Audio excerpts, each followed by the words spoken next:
Good morning, you guys. Welcome back to another vlog. Welcome to a book reading vlog. I have been in the longest book reading slump ever. I think this is the longest book reading slump I've been in since I've begun reading, and it has been quite scary because I know my love for books is there, but it's just been so hard to pick up a book recently until today, where I have just been in such a reading mood and I'm going to take advantage of it to the fullest capacity. I am currently trying to read Enchantra by Kaylee Smith, and if you know anything about me and if you've watched my book videos, you know that I love and rave about Phantasma, which is the first book in this interconnected standalone series. So I already know that if there is going to be any book that takes me out of this book slump, it is going to be this one. So let's get to finally, for the first time in so long, reading.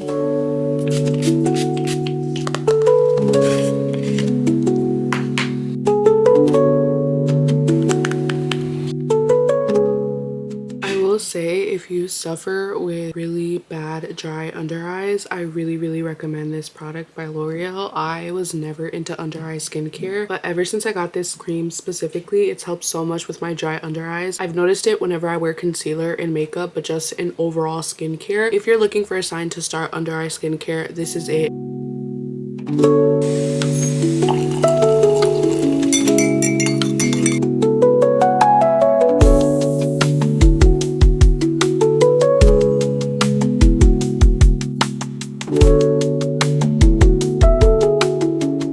Okay, you guys, I'm finally, for the most part, ready for my day to actually begin after eating breakfast and reading a little bit, as you guys saw. I'm super excited to be finally in a positive reading mood because I haven't been in one in so long. I think the last time I picked up a book was during December when I was doing my reading 3 romances for the holiday, and it is April, about to be May of 2025. As you guys saw, I am currently reading the second book in the Wicked Games series by Kaylee Smith. I'm not even gonna spend too much time raving about this book because I feel like every single video that I talk about books, I am raving about this book, but I'm just gonna keep it short this time as to not annoy you guys again talking about this. But if you haven't read it and you're into dark fantasy, romantasy, I totally suggest this book. But this is the second book in the series. It's a standalone series, so you can read these books by themselves out of order, however you please. So far, I already know it's going to be an amazing book. It's a lot shorter than Phantasma, which is kind of sad, but it's okay. Nonetheless, I finished Phantasma in a day, so we're gonna see if I can finish this in a day, but I haven't read in so long. I really don't know if my reading mood is going to last or fluctuate. It also just feels great to know that I have all day to read. I don't have any huge plans today, but that also means that I'm going to be semi-productive. So we're gonna head to the gym. I also have to cook dinner. Let's go to the gym to get this workout done so that we can come back and brain rot on books.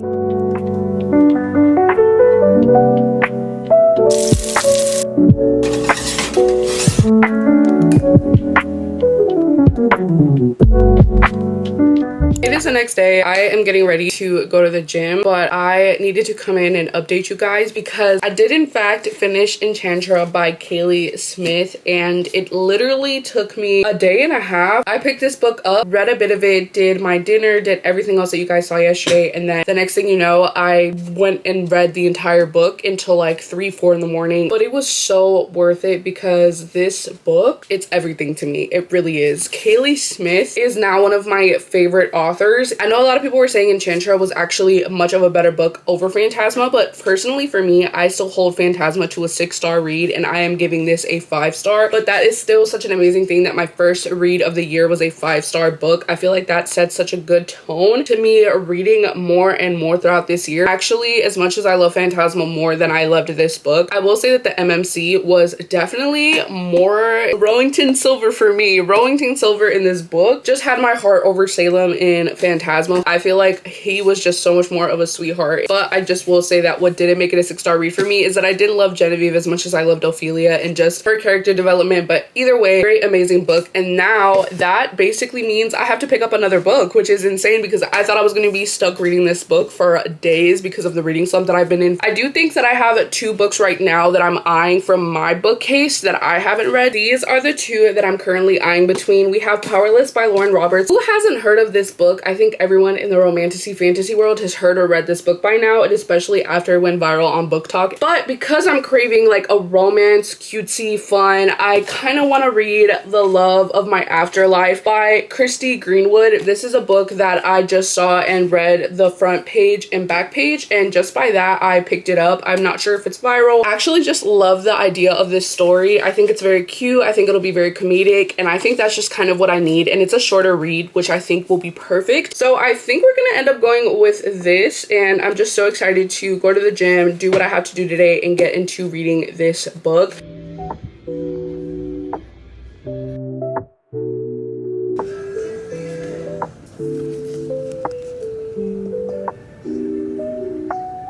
Super unpopular opinion, but every single book I've picked up by Lori Gilmore I've absolutely hated, so I kind of want to get it just to see. I don't want it to be another L and another book that I buy and don't love. I've only ever read The Pumpkin Spice Cafe and then the Christmas one. I know I'm missing one, but I didn't like those two, so I'm not sure if I'll like this one.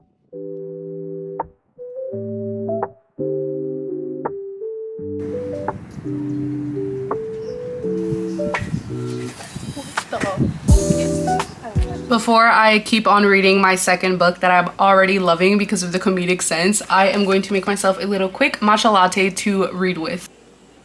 Literally smells like my happiness.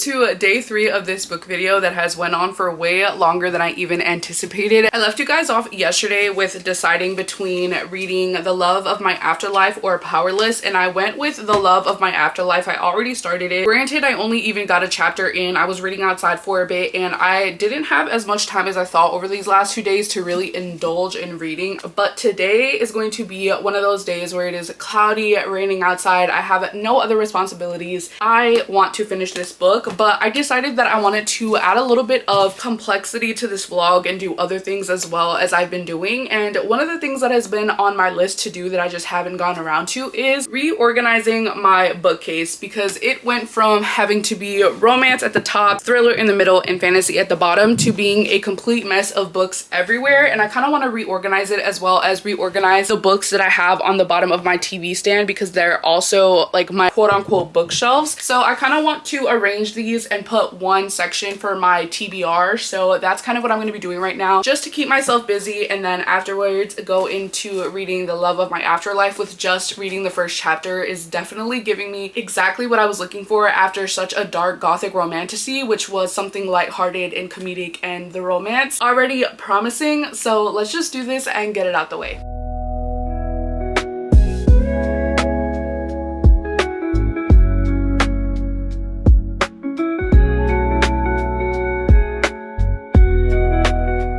I finished organizing my book cart. This is what it currently looks like. I moved some stuff around, but these are all the romance books that I have read. They're in no particular order. Next to my little boba plushie and my little clay figures, here I have my thriller section. These are all the thrillers that I've read. You can definitely tell that thriller and romance are my favorite genres, because there's only 2 fantasies over here, and that's Phantasma and Enchantro, which are the 2 first fantasies that I've ever read. But I have a feeling that this year this is going to be filled up because of how much I have fallen in love with romance. But that is how this is looking. So then now here I have the romance books that I haven't read yet. In the middle I have the fantasy books that I haven't read yet, so this is my fantasy TBR, and then over here is my thriller TBR, so the thriller books that I haven't read. There's actually a lot more fantasy than any other section, but that makes sense considering that I loved fantasy so much. I ended up purchasing a lot of books. Now that I have them all in front of me, that's 12 books that I have that I haven't read that I own. So I definitely have to get this number down before I can purchase any new books. We're gonna see just how true I can stick to that, because there is already a list brewing on my phone in my notes of books that I want to get, specifically summer romances and a little bit more fantasies. Anyways, that didn't take as long as I thought. I'm officially done, and now we can continue getting into The Love of My Afterlife.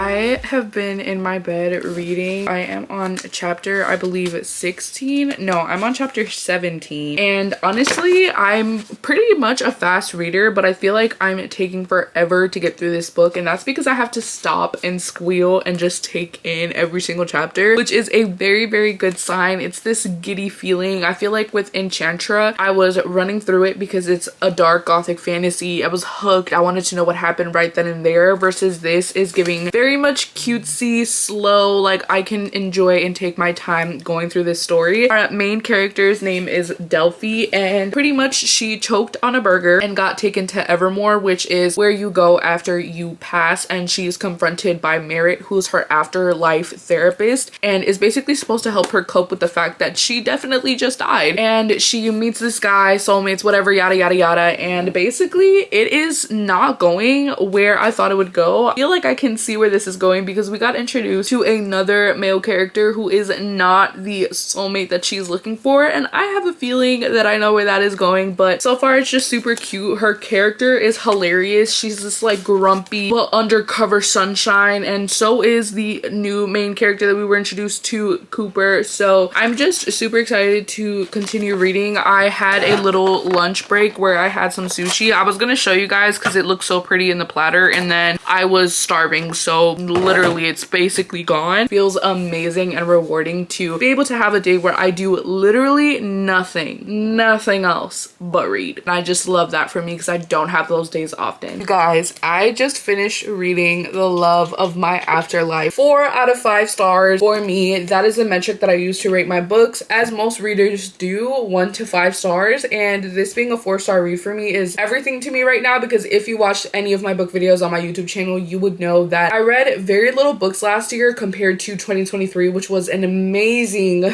reading year for me, but I was just not finding good books, which was majority of the reason why I fell into such a deep reading slump. The fact that I have went through 2 huge books, Enchantra and now this, and they were both better than 3 stars, it just makes my little reader heart hopeful for this reading year, and it makes me want to keep reading, and I've missed that feeling for so much. I already started my next read, which you guys can see right here in the camera. I have already gotten 2 chapters in, but this book was a lovely rom-com, enemies to lover, fake dating trope, grumpy sunshine meets grumpy sunshine, because they're both grumpy but have sunshine, warm vanilla hearts inside of them. I don't know how to describe it other than I absolutely love this book. I actually just updated my Goodreads, and I saw that this book didn't get as much love. A lot of people were not as happy with the rom-com aspect of it because it felt more like a fever dream, and I can definitely see how that is the case, because you are literally following our female main character Delphi through her death and basically a contract that she made in this Evermore place of the afterlife with her afterlife therapist, where she has to complete this task in 10 days to get her life back. And you meet this male main character that had nothing to do with her contract, and then there's a twist at the end, and you're going through all of these different sorts of things. When you learn about Delphi and her background and why she's grumpy and you see her evolve, I think that's one of my biggest things, is in a lot of romances you don't see the character evolution of both characters independently, and in this book you could literally see the character development of both Delphi and the male main character by themselves, separately and together, and I ate that up so much because it just gave me such a warm feeling of knowing that these characters are growing. This was my first book by this author, and I'm definitely inclined to go check out if she has any more romance books and check them out. So for all my book lovers out there, I hope you enjoyed this video, and I will be posting another one hopefully soon. But that pretty much concludes today's video. Thank you guys so much. Please like, comment, and subscribe. The next video after this will be a regular schmegular vlog for those who love my vlogging content, and that pretty much is it. So I'll see you in the next one. Bye!